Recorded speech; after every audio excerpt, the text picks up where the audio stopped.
Hello everyone, सभी प्यारे बच्चों का वेलकम है। काफ़ी वेट रहता है आपको इस क्लास का। 4 नंबर क्लास है आज की, वीकली रिवीजन क्लास। वही पढ़ो जो एग्ज़ाम में आएगा। इस क्लास का ऑब्जेक्टिव यही है कि जो आपने मेहनत की होती है पूरा साल, एग्ज़ाम से बिल्कुल पहले 1 दिन 2 या 3 दिन पहले आप उस सारी मेहनत को 5 घंटे में रिवाइज कर सकें विद नोट्स। ऐसी 10 क्लासेस मैं पब्लिश करने वाला हूँ। 3 क्लासेस ऑलरेडी हो चुकी हैं, आज क्लास नंबर 4 है। इसमें सारे मोटे मोटे कॉन्सेप्ट अंग्रेजी के अपने कवर कर लेंगे, रिवाइज भी करवाऊंगा और साथ में उनके क्वेश्चंस भी आपको सॉल्व करवाता हूँ। तो चलिए शुरू करते हैं। पिछली 3 क्लासेस को ज़रूर से कवर कर लेना। 6 क्लासेस और आएंगी। पिछली क्लासेस मिल जाएंगी आपको होम पेज पे, चैनल के ऊपर से चौथी प्लेलिस्ट में रखी गई हैं, वीकली रिवीजन लेक्चर्स के नाम से। ठीक है, 3 आ चुके हैं, आज चौथा लेक्चर जो है यहाँ पे ऐड हो जाएगा। चलिए सबसे पहले आपको क्विज दिखा देता हूँ। क्लास के लास्ट में quiz number 1 and quiz number 2, दोनों क्विजेस के अंदर आपको स्कोर करना है। जो सीखोगे, अप्लाई करोगे, 11 में से 11 आपको नंबर मिलेंगे। चलिए शुरू करते हैं ग्रामर पोर्शन से।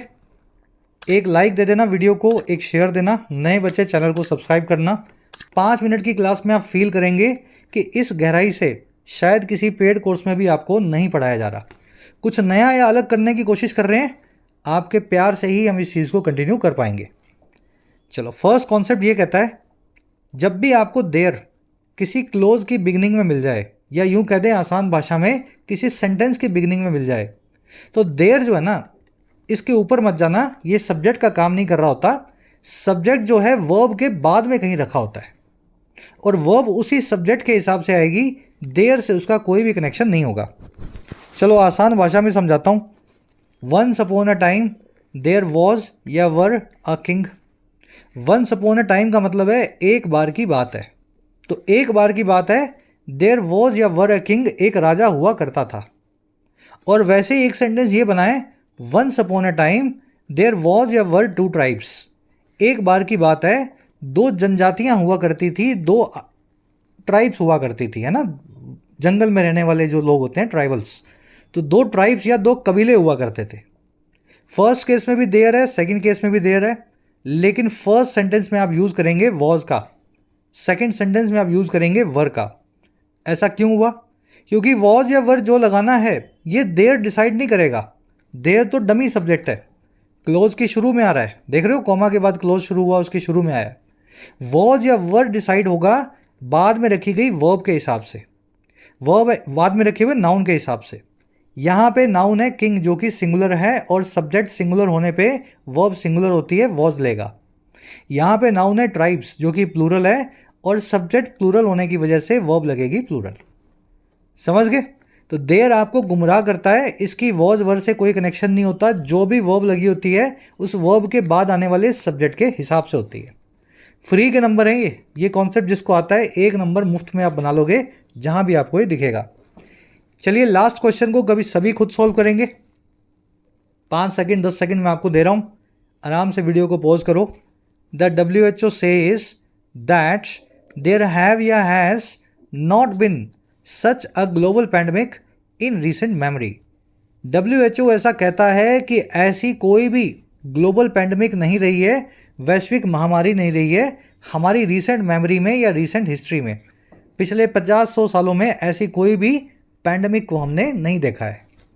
तो क्या लगाऊं यहाँ पे? हैज़ नॉट बिन लगाऊं या हैव नॉट बिन लगाऊं? बहुत आसान है, देयर को भूल जाओ। दैट से एक नया क्लोज शुरू हुआ कंजंक्शन से, देयर डमी सब्जेक्ट बन के आया। हैज या हैव नॉट बिन जो भी लगाओगे उसके बाद रखा गया noun such a pandemic, such a global pandemic. Pandemic जो है वो एक सिंगुलर नाउन है, इसलिए सिंगुलर वर्ब लगेगी यहाँ। तो यहाँ लिखेंगे there has not been such a global pandemic. ठीक है, मान लीजिए पैंडमिक्स लिखा होता, सच ग्लोबल पैंडमिक्स लिखा होता, तो फिर हैव लगा देते। बढ़े आगे। चलो आगे बढ़ने से पहले YET योर इंग्लिश ट्यूटर आपकी अपनी ऐप को डाउनलोड करें। iOS और एंड्रॉयड दोनों पे अवेलेबल है। फर्स्ट कमेंट में एप्लीकेशन का लिंक आपको दिया गया है। एप्लीकेशन का ऑब्जेक्टिव है आपके एग्ज़ाम्स की प्रिपरेशन, SSC हो, बैंकिंग हो, UPSC हो, किसी भी एग्ज़ाम के लिए ऐप के थ्रू आप एक्स्ट्रा क्लासेस के थ्रू प्रिपेयर कर सकते हैं। जैसे राइटिंग का कोर्स है जिसमें आप लगभग 50 घंटे में इंग्लिश राइटिंग सीख सकते हैं किसी एग्ज़ाम के लिए। यूनिक कोर्स है इंडिया में, ऐसा कोर्स आपको शायद कहीं और नहीं मिलेगा। Take the benefit of the course if you want it. इसी तरीके से आपको यूपीएससी का कोर्स मिलेगा, जिसमें यूपीएससी के हिसाब से आप राइटिंग सीख सकते हैं, अपने मीडियम को माइग्रेट कर सकते हैं किसी भी लैंग्वेज से इंग्लिश में। इसमें CSAT, essay writing, precis writing, grammar, vocab, answer writing, हर एस्पेक्ट कवर्ड है। यूपीएससी कोर्स के साथ साथ आप बैंकिंग और एसएससी के कोर्स भी अवेल कर सकते हैं एप्लीकेशन पे, जिसमें बैंक एसएससी के सारे वैरायटी ऑफ क्वेश्चंस को अप्रोच करना सिखाया गया है। मैक्सिमम मार्क्स को कैसे स्कोर करना है मिनिमम टाइम में, इन दोनों कोर्सेज के अंदर एसएससी बैंक का जो है देखेंगे। ऐप का लिंक कमेंट सेक्शन में दिया गया है, ज़रूर से इसको डाउनलोड करें। और कोई आपकी क्वेरी हो किसी कोर्स से रिलेटेड तो आप इस नंबर पे टीम से कांटेक्ट कर सकते हैं व्हाट्सएप के थ्रू। चलिए अगला जो कॉन्सेप्ट है वो ये कहता है कि ये स्पेशल वर्ब्स हैं, learn, know, figure out, understand और रियलाइज। इन सब का मतलब होता है किसी चीज़ को जानना या सीखना या एहसास करना।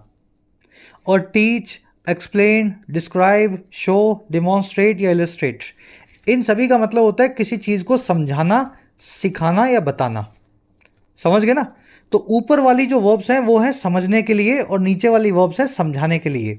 ये वाली वर्ब्स है सीखने के लिए, ये वाली वर्ब्स है सिखाने के लिए। सीखने सिखाने वाली वर्ब्स जब भी अंग्रेजी में यूज़ हों, ये सारी की सारी, और किसी कला को सिखाने की बात हो तो आपको हाउ नाम की एडवर्ब का इस्तेमाल ज़रूर करना है। बस इतना ही कॉन्सेप्ट है। अब टेक्निकली करके दिखाता हूँ। कॉन्सेप्ट बड़ा ईजी है। Do you know to make tea? क्या आप जानते हैं चाय बनाना? Do you know to make tea. Know verb आ गई, सीखने या जानने की बात आ गई, और कला भी आ गई। कला क्या है यहाँ पे? मेक टी करना यानी चाय बनाना। तो जब भी आपको इन वर्ब्स के बाद में इन्फिनेटिव दिख जाए और किसी स्किल की बात हो रही हो, आप बीच में लगाएंगे हाउ को। Do you know how to make tea? समझ गए? आसान है ना कॉन्सेप्ट। चलो एक और सेंटेंस बनाओ। The professor taught us to solve puzzles based on geometry. Professor ने हमें पढ़ाया, सिखाया, बताया, समझाया, टीच किया हमें यानी अस को कि कैसे पजल्स को सॉल्व करना है जो ज्योमेट्री पे बेस्ड हो। अब मुझे बताओ, सिखाने की बात कर रहा है वर्ब, टीच वर्ब की सेकंड फॉर्म आ गई टॉट। कला भी आ रही है यहाँ पे, एक आर्ट भी आ रही है सॉल्व करना। तो आप यहाँ पे टू सॉल्व से पहले लिखेंगे how. The professor taught us how to solve puzzles based on geometry. वैसे eventually every child figures out to walk. आखिरकार हर बच्चा फिगर आउट कर लेता है, जान लेता है वॉक करना यानी चलना। कोई 1 साल की उम्र में, कोई 2.5 साल की उम्र में, कोई 1.5 साल की उम्र में, इवेंचुअली हर बच्चा सीख लेता है चलना कैसे किया जाए, है ना, कैसे वॉक किया जाए। फिगर आउट करने का मतलब होता है खुद से सीखना, अपने आप फिगर आउट करना। तो फिगर आउट वर्ब भी सीखने की बात कर रही है, स्पेशल वर्ब है, और कला की बात हो रही है इसके बाद चलने की। टू वॉक नाम के इन्फिनेटिव का इस्तेमाल किया गया है। तो आप यहाँ लिखेंगे figures out how to walk. तो इन सभी सेंटेंसेस में जो कला दी गई है, स्किल दी गई है, उससे पहले हाउ नाम की एडवर्ब मिसिंग है। The tutorial explained to operate a dishwasher. Tutorial जो था वो एक्सप्लेन करता था डिश वॉशर को ऑपरेट करना, कैसे डिश वॉशर को चलाया जाए। तो एक्सप्लेन हाउ टू ऑपरेट। और वैसे ही can you show us to open this lock? क्या आप हमें दिखा सकते हैं, बता सकते हैं, शो कर सकते हैं किस ताले को कैसे खोलें? तो can you show us how to open this lock. Concept बड़ा आसान है। जिन बच्चों ने पहली बार सीखा है थोड़ा सा याद करने में दिक्कत होगी। इन वर्ब्स को एक बार देखें और इनका नोट्स बना के रखें। टेलीग्राम ग्रुप में हमने नोट्स डाल दिए हैं, वहाँ से आप PDF भी डाउनलोड कर सकते हैं। बड़े नेक्स्ट कॉन्सेप्ट पे। चलो समझ में आ रही है ना हर चीज़? 1-2 बार रिवीजन दोगे तो दिमाग में बैठ जाएगी। अगला जो कॉन्सेप्ट है मैनी, अ या एन का, ये कॉन्सेप्ट आप तब समझ पाओगे जब आप ऑल और एवरी के बीच का फ़र्क समझोगे। देखिए ऑल का मतलब तो आप समझते ही हैं, सब ग्रेजुएट हैं। ऑल का मतलब होता है सभी। ऑल वीमेन मतलब सभी औरतें। ऑल मैन मतलब सभी आदमी। ऑल चिल्ड्रन मतलब सभी बच्चे, है ना, ऑल। जब भी ऑल की बात करते हैं तो सभी की बात करते हैं और उसके साथ में एक प्लूरल सब्जेक्ट और प्लूरल वर्ब लगाते हैं। लेकिन ईच और एवरी नाम के अगर 2 एडजेक्टिव्स आ जाएं, बात तो ये भी सभी की करते हैं, लेकिन अपने साथ में सिंगुलर सब्जेक्ट और सिंगुलर वर्ब लेते हैं। इस कॉन्सेप्ट को आपको समझना है।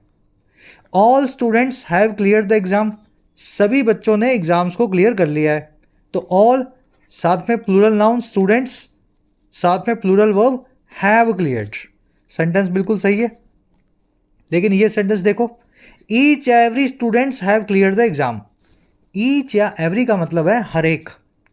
कहने को तो सभी ने किया है, ईच और एवरी ने किया है यानी सभी ने किया है, तो सभी ने किया है तो आप स्टूडेंट्स लिखें। लेकिन नहीं, ईच जो एवरी है ये डिस्ट्रीब्यूटिव प्रोनाउंस हैं। बात तो ये सभी की कर रहे हैं लेकिन डिस्ट्रीब्यूट करके, एक एक करके। समझ पाए इस बात को? बात तो सभी की कर रहे हैं लेकिन एक एक करके कर रहे हैं।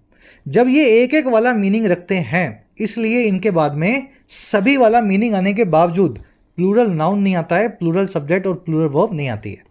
तो ईच एंड एवरी स्टूडेंट्स की जगह मुझे लिखना पड़ेगा स्टूडेंट, और हैव क्लियर्ड एग्जाम की जगह मुझे लिखना पड़ेगा हैज़ क्लियर्ड द एग्जाम। इतना समझ गए? चलो, अगर इतना समझ गए तो अब आप समझोगे मैनी अ और मैनी एन में क्या डिफरेंस होता है। मैनी का मतलब होता है काफ़ी सारे, मैनी मैन मतलब बहुत सारे आदमी, मैनी वीमेन मतलब बहुत सारी औरतें, और मैनी अ या एन भी बहुत सारों की बात करता है लेकिन एक एक करके। समझे ना? वही ऊपर वाला कॉन्सेप्ट, एक एक करके। इसलिए मैनी अपने बाद में प्लूरल सब्जेक्ट प्लूरल वर्ब भले ही लेता हो, लेकिन मैनी अ या मैनी एन जो है अपने बाद में सिंगुलर सब्जेक्ट और सिंगुलर वर्ब को लेगा। Many celebrities are going to attend the award ceremony. बहुत सारे सेलिब्रिटीज अटेंड करने वाले हैं। आर गोइंग टू यानी इस काम को करने वाले हैं। बहुत सारे बड़े लोग अटेंड करने वाले हैं इस अवार्ड सेरेमनी को। मैनी मतलब बहुत सारे, सेलिब्रिटीज प्लूरल नाउन लेगा अपने साथ, आर गोइंग प्लूरल वर्ब लेगा अपने साथ। लेकिन मगर ऐसा बोलूं मैनी अ सेलिब्रिटीज, तो इसका मतलब है बहुत सारे करेंगे लेकिन हम सबकी एक एक करके बात कर रहे हैं। पहले ऋतिक आएगा, उसके बाद में करीना आएगी, है ना, फिर पीछे दीपिका आएगी, साथ में जॉन आएगा, अमिताभ बच्चन साहब आएंगे। तो हम सभी सेलिब्रिटीज़ की एक एक करके बात करना चाह रहे हैं। तो आप यहाँ लिखेंगे many a celebrity singular noun, और आर गोइंग की जगह लिखेंगे is going to attend the ceremony. अब मैनी एन कब लगेगा? जब कोई ऐसा नाउन हो जिसकी आवाज़ ए ई आई या ओ या ऊ से आ रही हो। समझते हैं ना, वो वॉल और कॉन्सोनेंट। अगर वॉल वाली आवाज़ करने वाला नाउन हो, जैसे यहाँ पे एक्टर्स आया है, आवाज़ आ रही है अ की, तो आप यहाँ पे अ नहीं बल्कि एन लिखेंगे। मैनी अ और मैनी एन एक ही बात है। बस ए एन का चक्कर आप समझते हैं। जब भी नाउन उस तरह की आवाज़ करने वाला हो वॉल वाली तो आप एन लगाएं, नहीं तो अ लगाएं। तो थर्ड केस में भी आपको मैनी एन एक्टर लिखना पड़ेगा और आर गोइंग की जगह लिखना पड़ेगा is going to attend the ceremony. चलिए, क्लियर है कॉन्सेप्ट? ईजी है ना? देखो, सीखना बहुत आसान है ना? किताबों में भी लिखे हुए कॉन्सेप्ट, हर यूट्यूब चैनल ने सिखाए हुए 5-5 बार। मेरा ऑब्जेक्टिव ये है कि आप इस तरीके से सीखें कि आप किसी और को लॉजिक के साथ में पढ़ा सकें। समझ गए ना? उस लेवल की अंडरस्टैंडिंग आपके दिमाग में आए कि आप उसको लॉजिक से बता सकें कि एन या ए के बाद में सिंगुलर सब्जेक्ट क्यों लगाया है, क्योंकि काफ़ी सारों की बात कर रहे हैं और एक एक करके कर रहे हैं। जब ये लॉजिक आपके पास आता है ना तो वो कॉन्फिडेंस होता है, मतलब मज़ा तो उसी कॉन्फिडेंस का है यार। बाकी तो सब गोली पिलाने वाली बात है ना? इसके साथ ये लगेगा, उसके साथ वो लगेगा। लगेगा क्यों, आपको ये पता होना चाहिए। चलो, लास्ट कॉन्सेप्ट है ग्रामर का। ये 3 वर्ड्स अंग्रेजी में जो किसी को परमिट करने के लिए, अलाउ करने के लिए या किसी चीज़ की इजाज़त देने के लिए यूज़ होते हैं। अलाउ, परमिट और लेट। अलाउ और परमिट जो हैं, स्ट्रक्चर तीनों की सेम है। Allow someone to do something, permit someone to do something, let someone do something. Someone मतलब जिसको इजाज़त मिली, और ये डू जो वर्ब बता रही है जिस चीज़ की इजाज़त मिली। स्ट्रक्चर तीनों की सेम है, लेकिन दिक्कत ये है कि लेट वर्ब जो है वो अपने साथ में टू डू ना लेकर के खाली डू लेगी, यानी टू इन्फिनेटिव ना लेकर के वर्ब की बेस फॉर्म लेगी। यूज़ करके बताता हूँ इस कॉन्सेप्ट को अप्लाई करके। Law doesn't allow anyone to smoke on public places. कानून जो है अलाउ नहीं करता है, इजाज़त नहीं देता है किसी को भी स्मोक करने की, फूंकने की, जो है पब्लिक प्लेसेस पे, ओपन पब्लिक जो है, समझ गए ना, ऐसी जगहों पे जहाँ पब्लिक कोई भी आ जा सकती है।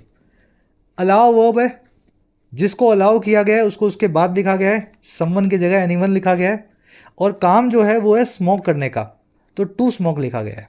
सेंटेंस बिल्कुल ठीक है। और यही सेंटेंस आप परमिट से भी बना सकते थे, law doesn't permit anyone to smoke on public places. लेकिन मगर ऐसा लिख दूं, law doesn't let anyone, law doesn't let anyone, तो फिर टू स्मोक ना करके आप लिखेंगे स्मोक ऑन पब्लिक प्लेसेस।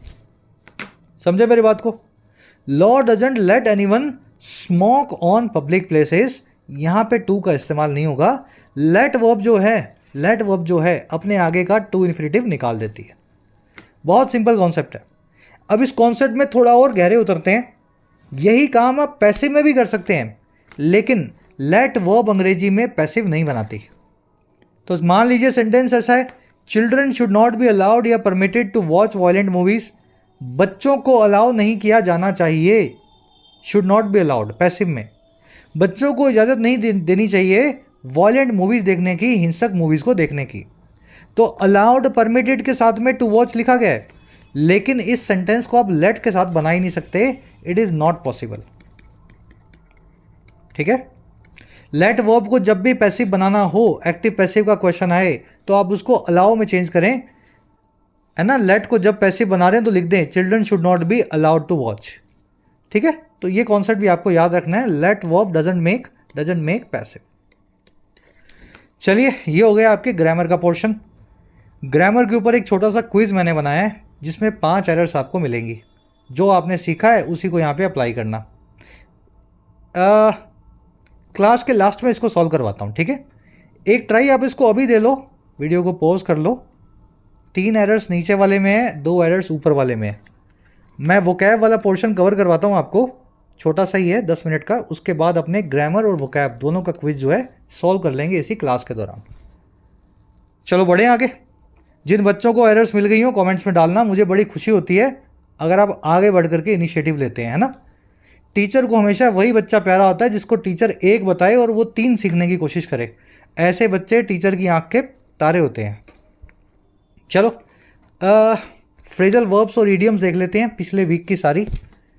1 2 3 3 6 और 3 9 इडियम्स और फ्रेजल वर्ब्स आपके सामने हैं, और आपको इनको मैच करवाना है अलग अलग, समझ गए ना, कॉलम से। मान लीजिए बाय डिंट ऑफ का मतलब होता है एफ, तो इसको एफ से जोड़ देंगे। तो एक बार इनको आप मैच करके देखो, फिर मैं मैच करवाता हूं एक एक।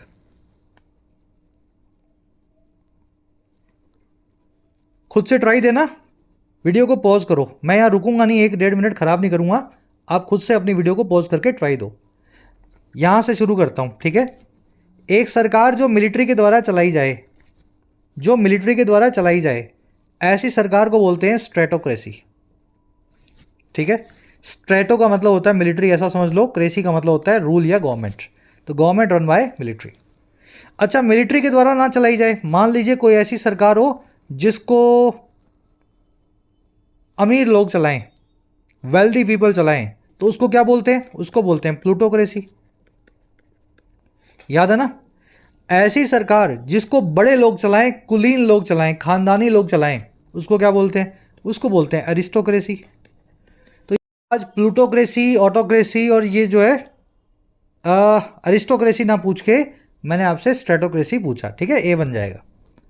किसी चीज़ पे बर्डन पुट करना यानी बोझ रखना, या किसी चीज़ को परेशान करना, एंग्जाइटी को कॉज करना, इसको अंग्रेजी में बोलते हैं वे ऑन करना या वे डाउन करना। वे यानी वजन, ऑन यानी ऊपर, डाउन मतलब नीचे। किसी चीज़ के ऊपर वजन रख दो तो वे ऑन कर दो, या किसी चीज़ को बोझिल करके नीचे धकेल दो तो वे डाउन कर दो। तो अगर कोई चीज़ आपको परेशान कर रही है आपके दिमाग को, तो that thing is weighing down on you, है ना। आप ही को परेशान कर रही है, कॉज कर रही है एंग्जाइटी को। या कोई आपके ऊपर बड़ी जिम्मेदारी आ गई है, तो आप फील करेंगे वेड डाउन बाय द जिम्मेदारी या रिस्पॉन्सिबिलिटी, या वेड ऑन बाय द रिस्पॉन्सिबिलिटी। चलिए, परफेक्ट एग्जाम्पल, किसी चीज़ का सबसे बड़ा जो है अच्छा एग्जाम्पल, उसके लिए वर्ड अंग्रेजी में हमारे पास एग्जाम्पलर या फिर वर्ड है एपिटमी। ठीक है? Epitome. Deception and illusion. Deception यानी धोखा, इल्यूजन का मतलब है छल। धोखे और छल के लिए जो इडियम है अंग्रेजी में वो है स्मोक एंड मिरर्स। एक बड़ा कमरा हो जिसमें हर दीवार पे मिरर लगाओ और खूब सारा धुआं हो, स्मोक हो, आपको समझ ही नहीं आएगा उस कमरे में से बाहर कैसे निकलूं। जिस तरफ देखोगे मिरर दिखेगा, आप दिखोगे, फिर आपके पीछे आपकी और तस्वीर दिखेगी, है ना, आपकी इमेज दिखेगी। तो स्मोक एंड मिरर्स बोलते हैं डिसेप्शन और इल्यूजन को, ऐसी सिचुएशन को जहां पे धोखा ही धोखा हो, छल ही छल हो। To join a popular trend, किसी पॉपुलर ट्रेंड को ज्वाइन करना या बहती गंगा में हाथ धोना, इसके लिए अंग्रेजी में इडियम है pile on the band wagon. ठीक है, इसको जो है आप इससे कनेक्ट करें। रूमिनेट और डेलिब्रेट का मतलब होता है किसी चीज़ पे गहन विचार करना, गहराई से ख्याल करना, बहुत अच्छे से सोचना। रूमिनेट, डेलिब्रेट, इसके लिए एक और वर्ड है मुल और एक और वर्ड है पॉन्डर। ठीक है, चारों वर्ड सेम है, तो आप इसको मुल से जोड़ कर रखेंगे। याद रखना इनके बाद में ओवर लगता है। Ruminate over something, deliberate over something, मुल ओवर समथिंग या ponder over something. Extremely suspicious या डाउटफुल आदमी, ऐसा आदमी जिसको हर चीज़ पे शक होता हो, उस आदमी को बोलते हैं पैरानॉइड, और इस बीमारी को बोलते हैं पैरानोइया, वहमीपना, है ना। जिनको पैरानोइया होता है ना, वो ठीक से सो भी नहीं पाते हैं, उनको लगता है कि कोई उनको नींद में मार देगा। वो अपने घर वालों पे शक करते हैं कि ये मेरी जान ले लेंगे, है ना। उनको उनके अपने दोस्त भी दुश्मन लगते हैं। ऐसा लगता है कि हर आदमी उन्हीं के बारे में बात कर रहा है। ये एक एक्सट्रीम मेंटल डिसऑर्डर है पैरानोइया, और उसी से वर्ड बनाया गया पैरानॉइड। बाय मीन्स ऑफ, जिसको हिंदी में बोलते हैं की बदौलत, अंग्रेजी में इसको बाय मीन्स ऑफ या बोला जाता है बाय डिंट ऑफ। तो इसको आप इससे कनेक्ट करें। ठीक है, मुझे जो सक्सेस मिली है वो मेरी मेहनत की बदौलत मिली है, तो आई गॉट दिस सक्सेस या आई सक्सीडेड बाय डिंट ऑफ या bye means of my hard work, मेरे हार्डवर्क की बदौलत मुझे मेरी कामयाबी मिली। चलिए लास्ट है, किसी चीज़ का तेज़ी से फैलना या सडनली, अचानक से, सडनली और क्विकली यानी तेज़ी से स्प्रेड होना, फैलना। इसको अंग्रेजी में बोलते हैं ब्रेकआउट। ठीक है, खराब चीज़ हो, जैसे कोई वॉर है, जंग है, या फिर डिसीज़ है, पैंडमिक है, बीमारी है। ठीक है, कहीं आग लग गई, फायर हो गई, तो आग लगना, बीमारी फैलना, वॉर अचानक से शुरू हो जाना, ऐसी चीज़ों के लिए फ्रेजल वर्ब यूज होती है breakout. The war has broken out, war शुरू हो चुकी है। ठीक है, the pandemic has broken out, महामारी शुरू हो चुकी है। चलिए, ये फ्रेजल वर्ब्स और इडियम्स होगी, मैच हो गई। आज मैंने उल्टा मैच करवाया, आपने देखा। मैंने वे डाउन का मीनिंग नहीं बताया, मैंने आपको ये बताया कि बर्डन करने को वे डाउन करना बोलते हैं। तो दोनों तरीके से आप सोच सकें। चलिए आगे बढ़ते हैं नेक्स्ट पोर्शन पे। 3-4 ये मैंने सब आंसर्स डाल दिए हैं, कमेंट सेक्शन में रखा है इसका टेलीग्राम का लिंक, है ना। इनको आप डाउनलोड कर लेना, सारे आंसर्स के साथ में पीपीटी आपको मिल जाएगी। नेक्स्ट जो सेक्शन है वो है प्रेपोजिशनल फ्रेजेस का। जैसे सेंसिटिव है या इनसेंसिटिव है। सेंसिटिव यानी संवेदनशील, इनसेंसिटिव यानी असंवेदनशील। इसके बाद में कौन सी प्रेपोजिशन लगाई जाए। जैसे मैं बोलूं कि मैं बहुत सेंसिटिव हूं धूप के लिए, धूप में जाते ही मान लीजिए मेरी स्किन पे रैशेज हो जाते हैं, है ना, मुझे एलर्जी होती है, तो आई एम सेंसिटिव फॉर धूप लिखूं, धूप का मतलब है सनलाइट, या सेंसिटिव टू लिखूं, या सेंसिटिव बाय लिखूं, या विद लिखूं। तो इस तरीके से इन चारों तरह के वर्ड्स के बाद के फिक्स प्रेपोजिशन आपको देखो, आपको कितने याद है, फिर मैं करवा देता हूं सारे। चलो आराम से पॉज करना। सेंसिटिव के बाद में लगता है हमेशा टू, सेंसिटिव टू समथिंग या इनसेंसिटिव टू समथिंग। फ्ली का मतलब होता है कहीं से भाग निकलना। फ्ली के बाद में कोई प्रेपोजिशन नहीं लगेगी अगर आप किसी जगह से भाग निकल रहे हैं। लेकिन ध्यान रखना है, अगर आप किसी सिचुएशन से भाग रहे हैं, या डेंजर से भाग रहे हैं, या किसी इंसान से भाग रहे हैं जिससे आपको डेंजर है, तो आप फ्ली के बाद में फ्रॉम लगाएंगे। छोटा सा एक एग्जांपल दूं, मान लीजिए आप शहर से भागे, आप मतलब कोई भी, somebody ran from a city, ठीक है, शहर से भागा, तो that person is fleeing the city।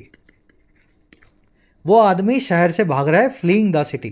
कोई preposition flee वर्ब अपने बाद में नहीं लेगी, flee with, flee to कुछ नहीं लगाना है।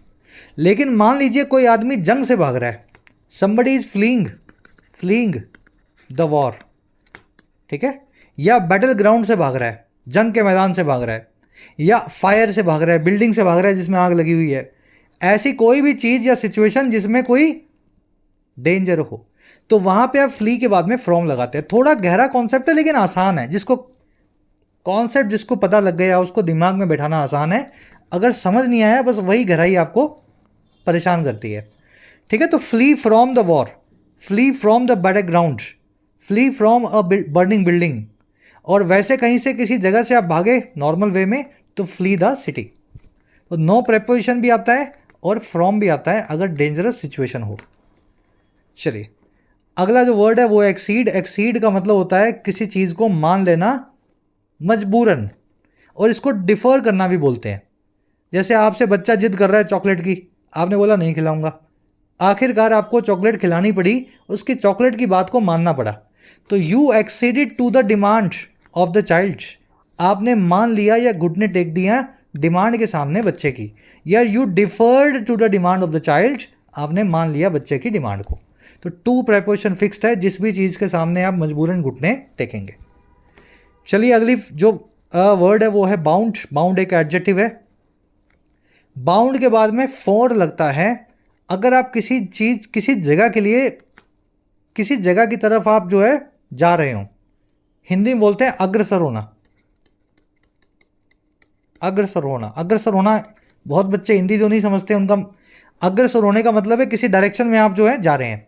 जैसे आप दिल्ली जा रहे हैं तो you are bound for Delhi. समझ पाए मेरी बात को, दिल्ली के डायरेक्शन में जा रहे हैं ना। मान लीजिए आप खूब मेहनत कर रहे हैं तो you are bound for success. मान लीजिए आप बिल्कुल मेहनत नहीं कर रहे हैं, you are bound for failure. समझ पाए मेरी बात को, जिस भी दिशा में जा रहे हैं अग्रसर हैं, फॉर लगा करके अपनी डेस्टिनेशन बताएं बाउंड नाम के एडजेक्टिव के साथ। The train is bound for Ahmedabad, ये ट्रेन अहमदाबाद जा रही है, अग्रसर है अहमदाबाद की दिशा में। लेकिन अगर बाउंड के बाद में किसी चीज़ की डेस्टिनी बतानी हो आपको, जैसे हिंदी बोलते हैं इसको तय होना। टीम का मैच जीतना तय है, the team is bound to win the match. आपका हारना तय है, you are bound to lose. उसका एग्जाम पास करना तय है, she is bound to pass the exam या क्रैक द एग्जाम। समझ पाए मेरी बात को, जब कभी किसी काम को करना अगर आपका तय होता है ना, मतलब आपकी डेस्टिनी में लिखा हुआ है जो होना ही होना है, तय होने वाला मीनिंग आएगा तो बाउंड के बाद में टू इन्फिनेटिव का इस्तेमाल किया जाएगा। थोड़ा कॉम्प्लिकेटेड है लेकिन मैंने कोशिश ये की है कि लॉजिक से आपको पता लग जाए। अगर मंजिल दी गई हो तो फॉर लगाना है, अगर किसी काम का होना तय दिया गया हो तो टू डू यानी टू इन्फिनेटिव से आपको बताना है। To succeed, to lose, to win, to eat, जो भी आप करने के लिए काम जो है तय है। चलिए लास्ट वर्ब है अपने पास, या नाउन है कर्ब या बैन। दोनों का मतलब आप समझते हैं, किसी चीज़ पे बैन लगाना है ना, बैन करना, बैन को बोलते हैं। और इनके बाद में आप ऑन या अपॉन जो है प्रेपोजिशन का इस्तेमाल करेंगे। सरकार ने बैन लगा दिया प्लास्टिक की थैली पे, the government has imposed a curb और ए बैन ऑन या अपॉन प्लास्टिक बैग्स। ठीक है, चलिए लास्ट सेक्शन है अपना आज का जनरल वोकैबुलरी का। इसके बाद क्विज को सॉल्व करना है अपने को। देखो 9 वर्ड्स हैं अपने पास और काम वही करना है आपको, लेफ्ट और राइट में इनको मैच करवाना है। रिलैक्सेशन ऑफ टेंशंस, टेंशंस में रिलैक्सेशन या नरमाई को क्या बोलते हैं? रैनकरस बोलते हैं, विशिएट बोलते हैं या थॉ बोलते हैं। सब लोग एक बार खुद से ट्राई दो, सारे वर्ड्स आपको पिछले वीक्स में करवाए हैं वही वर्ड्स हैं, फिर मैं एक एक करके सारे करवा देता हूँ। चलो पॉज कर लेना भाई, बहुत काम की चीज़ है ये वाला, पूरा आपके दिमाग की एक्सरसाइज हो जाएगी, मेंटल एक्सरसाइज। फार्स का मतलब होता है अंग्रेजी में मजाक या मखौल वाली कॉमेडी। आप किसी का मजाक बनाते हो ना, मखौल करते हो, स्वांग भरते हो, किसी की चाल चलते हो, किसी की बात में किसी के लहजे से बात करने की कोशिश करते हो उसको चिढ़ाने के लिए। अंग्रेजी में इसको बोला जाता है मखौल या फार्स। मखौल को मॉकरी या ट्रेवेस्टी भी बोलते हैं।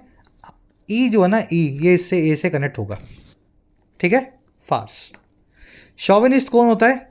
ऐसा आदमी जो अपनी किसी भी चीज़ को लेकर के बहुत ज़्यादा प्राउड फील करता हो और उस चीज़ को सबसे अच्छा समझता हो।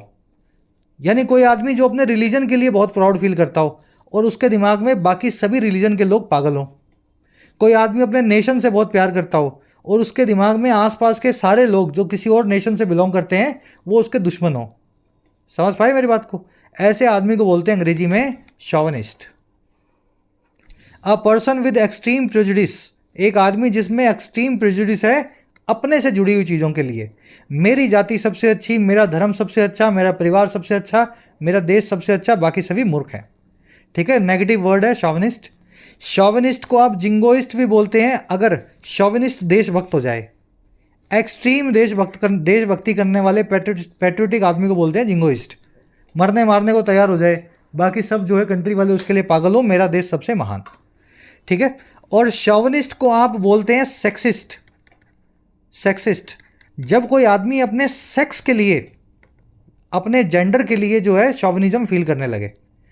कोई आदमी ऐसा है जिसको लगता है सभी औरतें मूर्ख हैं, है ना, और मेन जो हैं वो ज़्यादा समझदार होते हैं, या कोई औरत ऐसा समझने लगे कि आदमी तो सभी के सभी पागल हैं, औरतें समझदार होती हैं, तो वो आदमी हो जाएगा मेल शॉविनिस्ट और वो लड़की हो जाएगी फीमेल शॉविनिस्ट। तो सेक्स से जुड़ने पे शॉविनिस्ट बन जाता है सेक्सिस्ट, देश से जुड़ने पे शॉविनिस्ट बन जाता है जिंगोइस्ट, और इन जनरल टर्म्स में शॉविनिस्ट तो वैसे ही वर्ड है ही, डिटेल में बता दिया है, याद रहेगा आपको। अगला वर्ड है रैनकरस। रैनकरस वर्ड बना है रैनकर से। रैनकर का मतलब होता है कड़वाहट, रैनकरस का मतलब है कड़वाहट भरा, और इसी को आप अंग्रेजी में बोलते हैं एक्रीमोनियस या रिसेंटफुल। किसी चीज़ के लिए कड़वाहट भरे होते हैं, गुस्से भरे होते हैं, क्रोध भरे होते हैं, है ना, एक्रीमोनियस, रैनकरस या रिसेंटफुल। ठीक है, स्पीयर हेड करना। देखिए स्पीयर यानी भाला, हेड यानी भाले का सिरा। जिस भी दिशा में आप भाले को फेंकेंगे सबसे आगे क्या होगा? सबसे आगे होगा भाले का सिरा, हेड। समझ पाए, टॉप ऑफ द स्पीयर। तो स्पीयर हेड करने का मतलब है किसी डायरेक्शन में सबसे आगे चलना, लीडरशिप करते हुए। जैसे चैट जीपीटी जो है ये जनरेटिव एआई को स्पीयर हेड कर रहा है। समझ पाए, नासा जो है ये स्पेस रिसर्च को स्पीयर हेड कर रहा है। अमेरिका जो है ये ग्लोबल इकोनॉमी को स्पीयर हेड कर रहा है ना। हम भी किसी चीज़ में आगे हैं मान लो, तो हम उस चीज़ में स्पीयर हेड कर रहे हैं। तो स्पीयर हेड करना यानी किसी चीज़ को लीड करना, इनोवेट करना या पायनियर करना। इसको ट्रेल ब्लेज करना भी बोलते हैं। ट्रेल का मतलब है पीछे का रास्ता, और ब्लेज का मतलब होता है चमका देना। तो जिस भी दिशा में आप जाते हैं पीछे का रास्ता चमकाते हुए जाते हैं, आपके पीछे लोग आ सकें, आपको कॉपी कर सकें। टेस्ला ने अगर कार बना दी है फुल सेल्फ ड्राइव वाली, एफएसडी कार इसको बोलते हैं, जो अपने आप चलेगी, तो टेस्ला ने स्पीयर हेड किया है फुल सेल्फ ड्राइविंग कार के फील्ड में, या फिर टेस्ला ने ट्रेल ब्लेज किया है फुल सेल्फ ड्राइविंग कार के फील्ड को। अपनी ट्रेल को ब्लेज कर देना, पीछे के रास्ते को चमका देना, ताकि आप लोग जो हैं आपके पीछे चल के आ सके। तो ये सारे वर्ड कनेक्टेड हैं इससे। चलिए ये इंपॉर्चुनेट वर्ड लास्ट में करवाता हूँ, थोड़ा कॉम्प्लिकेटेड है। अगला देख लो, विशिएट। विशिएट का मतलब होता है करप्ट करना। अगर मैं आपका दिमाग खराब कर दूं और आपको बदमाश बना दूं तो मैंने आपका दिमाग विशिएट किया। अगर आपके घर में आकर के मैं कचरा फैला दूं तो मैंने आपका घर विशिएट किया। अगर मैं दूध में पानी मिला दूं, दूध बेचूं और दूध में पानी मिला दूं, तो दूध को मैंने विशिएट किया। किसी भी चीज़ की क्वालिटी को डिबेस करना, नीचे लाना, है ना, उसको कहते हैं विशिएट करना, करप्ट, पोल्यूट या डिबेस करना। दूध में पानी मिला के दूध को विशिएट करोगे, आसपास गंदगी फैला करके माहौल को विशिएट करोगे, किसी के दिमाग को खराब करके उसको मॉरली आप जो है विशिएट करोगे। तो तीनों तरीके से वर्ड यूज़ होता है। अगला वर्ड है ब्रांडिश करना। देखिए ब्रांड सुना है आपने? ब्रांड, ब्रांड वो होती है जिसको दिखा सकें आप, जो सबके सामने आप बता सकें हमारी ये ब्रांड है। और ब्रांडिश वर्ड भी वहीं से बनाया गया है, किसी चीज़ को लेकर के सबके सामने हिला हिला के दिखाना। और ये ब्रांडिश वर्ड अक्सर वेपन्स के साथ यूज़ होता है। तलवार ले ली और हाथ में हिला हिला के दिखा रहे हो, हॉकी स्टिक ले ली आपने, बेसबॉल का बैट है आपके पास, गन है, रिवॉल्वर है, राइफल है। समझ पाए मेरी बात को? हाथ में ले करके किसी चीज़ को हिला हिला के दिखाना, सामने वाले को डराने के लिए, इसको बोलते हैं ब्रांडिश करना। तो अखबार में आप पढ़ोगे, बैंक रॉबर्स वर ब्रांडिशिंग सेवरल राइफल्स। बैंक के जो लुटेरे थे हाथ में कई सारी राइफल्स लेके घूम रहे थे और ब्रांडिश कर रहे थे, सबको दिखा रहे थे, डरा रहे थे, है ना, ब्रांडिश करना। चलिए एक वर्ड है इंकलिंग। इंकलिंग का मतलब होता है स्लाइट हिंट। किसी भी चीज़ का मैं आपको कुछ बोल दूँ, उसमें से कुछ हिंट निकले जो इनडायरेक्ट हो, साफ साफ आपको ना बताई गई हो, उसको बोलते हैं इंकलिंग। ठीक है, इंकलिंग के लिए अपने पास एक ईडियम भी अंग्रेजी में यहाँ लिखना भूल गया आज मैं, ईडियम है straw in the wind. Straw का मतलब होता है भूसा या तूड़ी या कचरा, और विंड का मतलब होता है हवा। अगर हवा में कचरा आपके दिमाग में आ रहा है तो अगर आप किसान हैं तो आप समझ जाओ कि आपकी तरफ हवा चल रही है, आपके खेत की तरफ तूफान आने वाला है। समझ गए? किसान से एग्रीकल्चर से इस ईडियम को निकाला गया है। स्ट्रॉ इन द विंड यानी आने वाले टाइम का अंदेशा, और उसी को आप इंकलिंग भी बोल सकते हैं या स्लाइट हिंट भी बोल सकते हैं। ठीक है, लास्ट वर्ड है अपने पास थॉ। थॉ का मतलब होता है जी नरमाई या गर्मजोशी। टेंशन्स के अंदर अगर रिलैक्सेशन आए, दो चीज़ों के बीच में तनाव है और उसके अंदर थोड़ी नरमाई आए, उसको बोलते हैं थॉ। तो अगर thaw between India and Pakistan आएगा तो समझ लेना दोनों कंट्रीज दोस्ती की तरफ बढ़ रही हैं। चलिए अब एक वर्ड बन गया इंपॉर्चुनेट। वैसे तो मैं इसको डिटेल में ब्रेक करके बताता, लेकिन क्लास बहुत लंबी हो जाएगी, छोड़ो, फिर किसी वो रूट वर्ड वाली क्लास में करवाऊंगा। ठीक है, अपॉर्चून, अपॉर्चुनिटी, इम्पॉर्चुनेट, ये सारे वर्ड्स एक दूसरे से कनेक्टेड हैं। इम्पॉर्चुनेट का मतलब होता है ऐसा आदमी जो अनोइंग हो और परसिस्टेंटली अनोइंग हो, जो आपको परेशान करे, चिढ़ाए, कोई चीज़ आपको दुखी करे और लगातार करती रहे। जैसे इम्पॉर्चुनेट पेन हो सकता है, बार बार आपको पेन हो जाता है हर कुछ दिनों से, पाँव में, हाथ में, तो आप बोलोगे this is importunate pain in my shoulder, है ना, ये इन माई लेग, इन माई नीज। ठीक है, तो लंबे वक्त तक बार बार परेशान करने वाली चीज़ कहलाती है इम्पॉर्चुनेट। सारे ही वर्ड एडवांस थे। अगर इन 9 में से आपको 7 वर्ड्स ना आते हो तो बुरा मत फील करना, वर्ड्स वही चूज़ करता हूँ जो आपको ना आते हो। चलिए अब आगे बढ़ते हैं। हो गया आपका ये पूरा आज का क्विज़ पे आ जाओ। ये फर्स्ट वाला क्विज़ है अपना, कहाँ चला गया यार, जस्ट मिनट। ठीक है, ये फर्स्ट वाला क्विज़ है, इसको पहले सॉल्व कर लेते हैं। In the underground warehouse there was several crates of various shapes and sizes, each containing goods bound to far flung destinations across the globe. Underground warehouse में बहुत सारे क्रेट्स थे, बहुत सारे डब्बे थे, अलग अलग शेप और साइजेस के। हर एक जो कंटेन करता था या अपने अंदर रखता था ऐसे सामान को या गुड्स को जो बाउंड था। बाउंड का मतलब याद है ना, इसके बाद 4 भी आएगा, 2 इन्फिनेटिव भी आएगा। तो जो बाउंड था बहुत दूर की डेस्टिनेशन के लिए, फार फ्लंग, बहुत दूर की मंजिल के लिए, पूरी दुनिया में अक्रॉस द ग्लोब, यानी ऐसे गुड्स थे, ऐसा सामान था जो पूरी दुनिया में दूर दूर तक सप्लाई होना था। तो पहली एरर कहाँ है इसमें, मिली या नहीं मिली? अरे भाई, देयर के बाद में जो वॉज लिखा है ये गलत है। सेवरल क्रेट्स हैं, क्रेट्स प्लूरल है, तो वॉज की जगह पे यहाँ वर लगेगा। ठीक है, एरर नंबर 1। एरर नंबर 2 क्या है? बहुत दूर मंजिल तक जाने वाला सामान था, बाउंड था।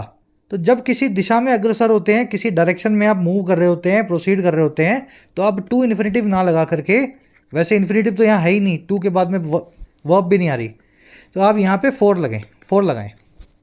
Goods bound for far flung destinations. ठीक है ना, the train is bound for Ahmedabad, I am bound for success. जिस भी मंजिल में आप जा रहे हैं, बाउंड फॉर। तो दोनों एरर्स मिल गई आपको। चलो अब सेकंड पे आ जाओ। In a bid to flee the war, many a refugees are learning to navigate treacherous waters. इस कोशिश में, इस बिड में, जो है वॉर को फ्ली करने की या जंग से बच निकल के भागने की, इस कोशिश में जंग से बच निकल के भागने की बहुत सारे रिफ्यूजीज सीख रहे हैं नेविगेट करना या आना जाना वाटर्स में, यानी पानी में जो ट्रेचरस है। ट्रेचरस यानी धोखा देने वाला। वाटर्स वर्ड का मतलब होता है समुंदर का पानी, नदी का पानी, तालाब का पानी। और ट्रेचरस पानी कौन सा होगा? जिस समंदर में बहुत लहरें आती हों बड़ी बड़ी, कभी कोई नाव डूब जाए, कभी कोई आदमी डूब जाए, कभी पानी शांत है लेकिन अचानक से आपको धोखा दे दे, ट्रेचरी कर दे। समझ गए ना, आप चले तो थे तब तो पानी शांत था, लेकिन थोड़ा आगे गए आप और आपको पता लगा पानी में तो तूफान है। तो ये ट्रेचरस वाटर्स हैं, धोखा देने वाला पानी है। तो रेफ्यूजीज जो है वो कोशिश कर रहे थे कि कैसे भी करके इस पानी में से नेविगेट करें और वॉर से बच के भागें। मिली 3 एरर्स की नहीं मिली? देखो, मैनी अ लिखा है तो रेफ्यूजीज नहीं आएगा, आपको लिखना पड़ेगा रेफ्यूजी। दूसरा, आपको आर लर्निंग नहीं, आपको रेफ्यूजी के हिसाब से इज लर्निंग लिखना पड़ेगा मैनी अ के साथ। तो पहली नंबर तो एरर ये, 2 नंबर एरर ये। और तीसरी एरर कहाँ है, आप बच के भाग रहे हैं एक सिचुएशन से या प्लेस से जिसमें डेंजर है। तो जब भी आप डेंजर वाली सिचुएशन से फ्ली करते हैं तो फिर फ्री फ्रॉम का इस्तेमाल आपको करना पड़ता है। Flee from fire, flee from war, flee from battleground, flee from a dog, कुत्ता है वो भी डेंजर है आपके लिए, तो कुत्ते से भाग रहे हो तो फ्ली फ्रॉम अ डॉग, ठीक है ना। तो फ्ली के बाद में फ्रॉम यहाँ मिसिंग था जो आपने लगाया। चलिए 5 में से कितनी एरर्स मिली बताना। वो कैब वाला क्विज भी देख लो। अच्छा एक काम करता हूँ, जस्ट ए मिनट, ये जो वोकैब वाला क्विज है होमवर्क के तौर पे आपको देता हूँ, ठीक है। 5 वर्ड्स हैं, 5 जाके 6 हैं, देख लेना, 1 2 3 4 5 और 6, और 6 ब्लैंक्स हैं। बहुत आसान है ये, आपको 6 ब्लैंक्स में 6 वर्ड्स को फिट करना है। हाँ, और इन वर्ड्स की फॉर्म को देख लेना। मान लीजिए जंप की जगह पे जंप्स लिखना पड़े, जंप्ड लिखना पड़े, स्पीयर हेड को स्पीयर हेडेड लिखना पड़े, है ना। एपिटमी को एपिटमाइज लिखना पड़े वर्ब फॉर्म में। एपिटमी नाउन, एपिटमाइज मतलब किसी चीज़ का एग्जाम्पल बनना, एपिटमाइज समथिंग, है ना। तो इंकलिंग को इंकलिंग्स करना पड़े, प्लूरल बनाना पड़े। तो सिंगुलर प्लूरल आपको बनाना पड़ेगा, एक पजल की तरह है। इसको एक ट्राई दे दो। 6 क्वेश्चंस हैं, 6 के आंसर फर्स्ट कमेंट में मैंने डाल दिए। आउट ऑफ 6 कितने मार्क्स मिले ज़रूर से बताना। क्लास कैसी लगी, मज़ा आया, सब कुछ सीखने में आया। जो बच्चे लास्ट तक बचे हुए हैं, 50% बच्चे जो क्लास को देखते हैं पूरा, PD या PDI लिख के बताना, ताकि इन क्लासेस को लाने का मोटिवेशन मिले। चलिए आउट ऑफ 6 कितने मार्क्स मिल रहे हैं वो भी बताना, फर्स्ट कमेंट में आंसर है। कल आपसे लेंगे मुलाकात कल की क्लास में। जिन बच्चों को कोर्सेज की ज़रूरत है, एक्स्ट्रा क्लासेस की ज़रूरत है, you can take the benefits of the courses. Application को डाउनलोड करें, YT ऐप को, आपको राइटिंग का, SSC का और बैंकिंग का, इनफैक्ट UPSC का भी कोर्स मिल जाएगा। अफोर्डेबल कोर्सेज हैं, मेहनत करना चाहते हैं तो ऐप को डाउनलोड करें, कमेंट सेक्शन में लिंक रखा गया है, you can take the benefit. चलिए अंटिल देन साइनिंग आउट।